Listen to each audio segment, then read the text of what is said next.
পরপর 2 দিন ব্যস্ততায় কাটিয়েছি, সেই দিনগুলোর গ্লিমসই আজকে শেয়ার করব। Hello mango peoples, welcome to my new video.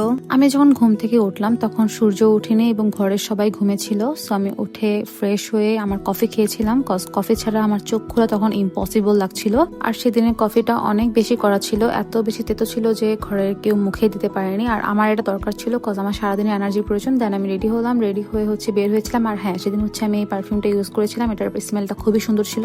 Luckily সেদিন আমার কাজগুলো টাইমলি শেষ হতে আমি 3টার মধ্যে বাসায় ব্যাক করতে পেরেছিলাম। আর লাঞ্চে আমি হেলদি স্যুপটা খেয়েছিলাম, একদম লাইট ছিল এটা। আর সন্ধ্যার দিকে আম্মু নুডলস রান্না করে দিয়েছিল, একটু হেলদি ওয়েতেই করে দিয়েছিল যাতে আমি খেতে পারি। আর অনেক দিন পর আমি এই প্যাটিসটা ট্রাই করছি, কজ আমি ইদানিং এইসব খাবার অ্যাভয়েডই করি। নেক্সট ডে আমি সারাটা দিন বাইরে ছিলাম, আমার অনেক কাজ ছিল। সো সকালে উঠে ফার্স্টে আমি কফি খেয়ে নিয়েছিলাম। কফি খেয়ে তারপর শাড়ি টাড়ি পরে সুন্দর মতো রেডি হয়ে নিয়েছিলাম। আমাদের আউটডোরে কিছু কাজ ছিল অ্যান্ড আমরা লোকেশন সিলেক্ট করেছিলাম এটা ছাড়াও বেশ কিছু লোকেশন ছিল, বাট ওগুলো আমি এখন রিভিল করছি না। তারপরে এই তো সারাদিনে 3-4টা লোকেশন চেঞ্জ করতে করতে আমাদের কাজ শেষ করতে করতে সন্ধ্যা হয়ে গিয়েছিল। সন্ধ্যায় সবাই ভাত খেয়েছিল, কিন্তু আমার খেতে ইচ্ছা করছিল না, তো আমি কিছু খাইনি। আমি বাসায় এসে ভাপা পিঠাটা খেয়েছিলাম। এই তো এই ভাপা পিঠা দিয়ে আমার দিন শেষ। আজ এই পর্যন্ত, সবাই খুব ভালো থাকবেন। আল্লাহ হাফেজ।